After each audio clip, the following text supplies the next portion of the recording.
The Last Temptation of Christ, 1988.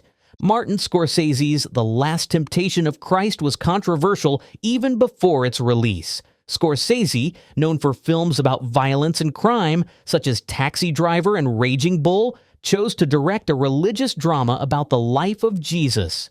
His lack of experience with spiritual subjects made religious groups skeptical from the start.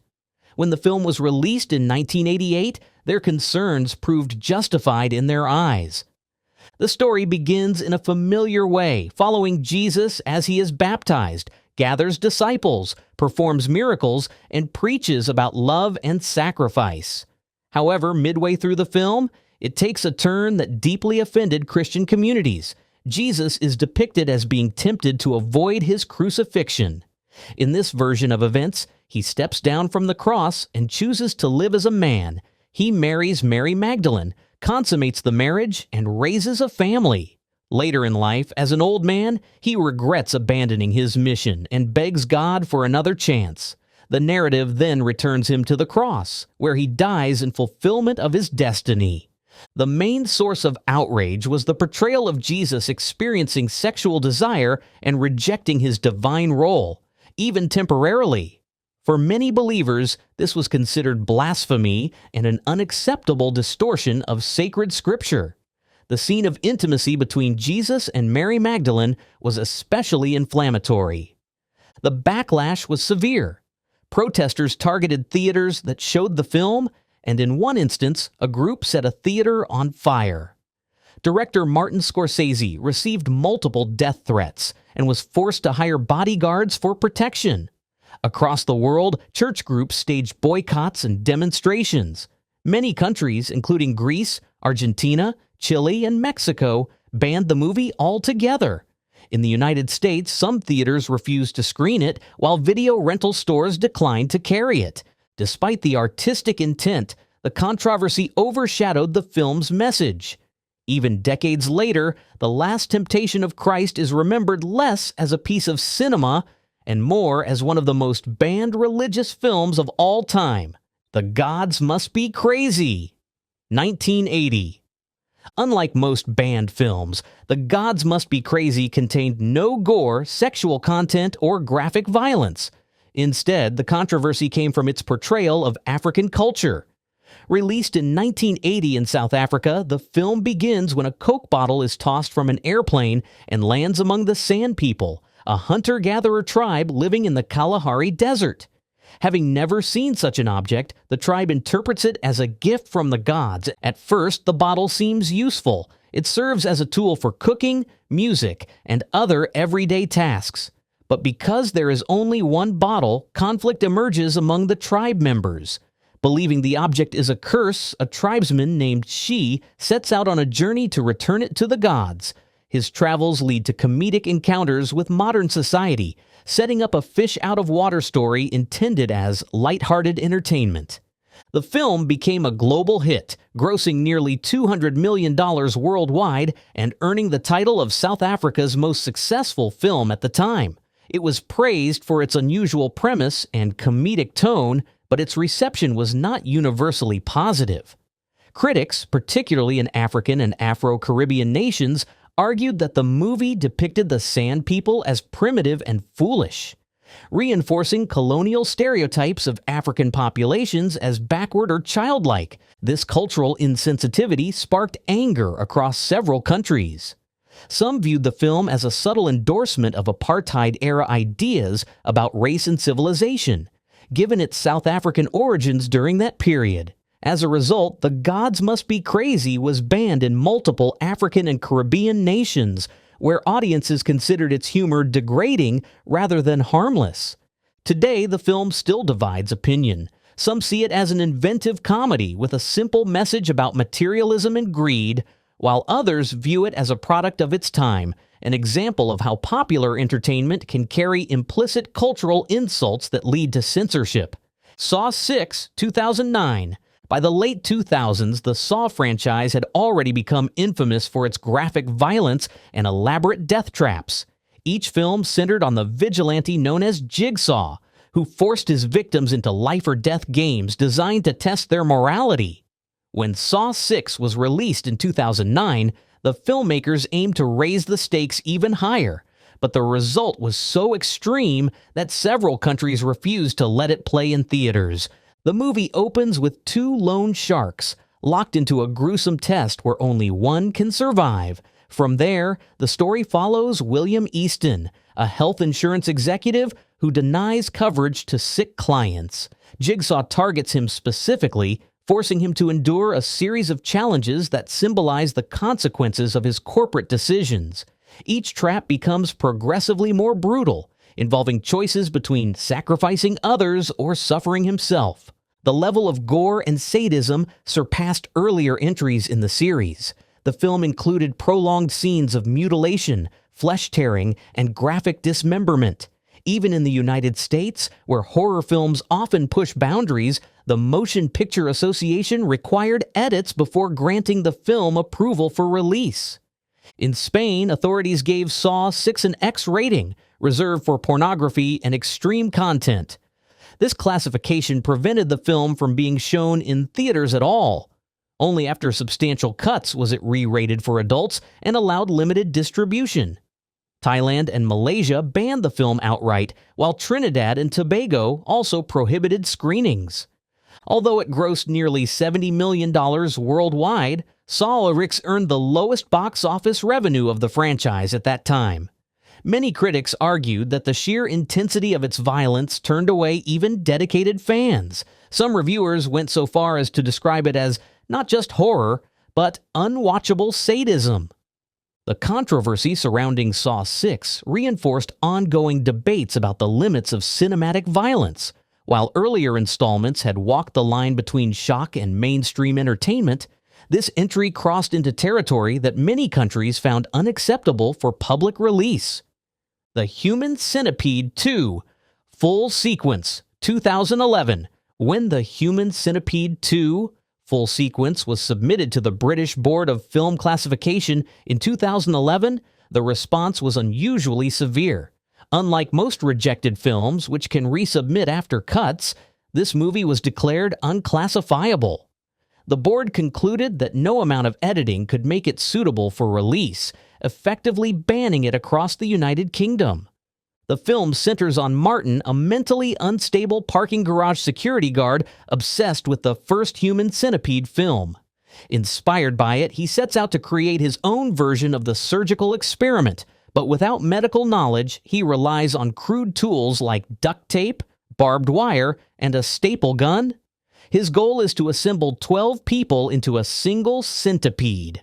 Unlike its predecessor, which implied more than it showed, The Human Centipede 2 depicts its grotesque concept in graphic, extended detail. Scenes include abduction, mutilation, forced surgery, and sexual violence. The black and white cinematography, intended to amplify the bleakness, only added to the disturbing atmosphere. The British censors argued that the film posed a real risk of harm to viewers and contained imagery that could not be justified even in the context of horror. Their rejection meant it could not be legally sold, screened, or distributed in any format. Other countries, including Australia, also banned or severely restricted its release.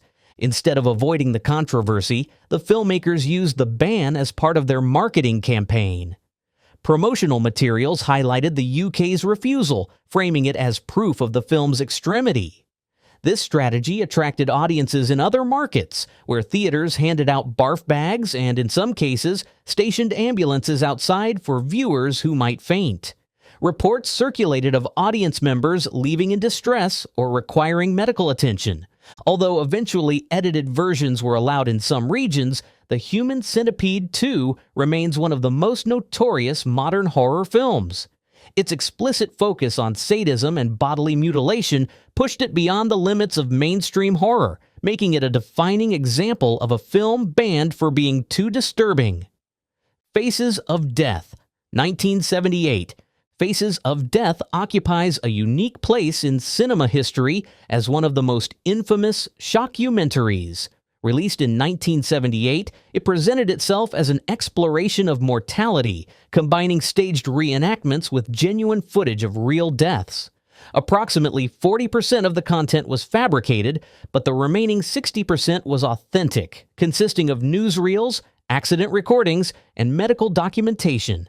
The inability of viewers to distinguish between real and staged sequences intensified its disturbing impact. The film is structured into thematic segments. Some scenes depict violent crimes and executions, while others focus on animal slaughter and accidents. One sequence features a supposed interview with a contract killer, another shows a gun battle between police and an armed suspect. There are extended scenes of autopsies and morgue footage, all presented with minimal narrative framing. The combination of realism and graphic content created a viewing experience that was both shocking and morally unsettling. Controversy grew when the film's influence reached beyond private viewing. In 1985, a California teacher screened Faces of Death for high school students. 2 students developed severe psychological distress and an unnatural fear of dying after watching it. Their families sued the school district, which paid a $100,000 settlement, evidence of the film's capacity to cause lasting emotional harm. Governments worldwide responded with bans. The United Kingdom classified the film as a video nasty, making it illegal to sell or rent. Australia and New Zealand also prohibited its distribution. In total, the movie was banned in at least 46 countries. Even in regions where it remained available, many rental stores refused to carry it, and those that did often kept it behind the counter due to public complaints. Despite its notoriety, Faces of Death gained a cult following. Some horror enthusiasts praised its boldness, while others condemned it as tasteless exploitation. Its reputation ensured continued interest, spawning multiple sequels and imitators, though none achieved the same level of infamy. For many, it represents the extreme edge of what can be shown on screen, blending reality and fiction in ways that still disturb audiences today. Cannibal Holocaust, 1980. Ruggero Deodato's Cannibal Holocaust is often called one of the most banned films in history. Released in Italy in 1980, it presented itself as a documentary-style narrative using a found footage format decades before that style became popular. The film tells the story of a documentary crew who travel to the Amazon to film indigenous tribes. When they fail to return, another expedition discovers their lost footage, revealing that the crew stage acts of brutality and provoked violence from the tribes before ultimately being killed. The controversy stemmed from both the method and the content. The movie depicted scenes of sexual assault, extreme violence, and cannibalism with such realism that many believed it was a genuine snuff film.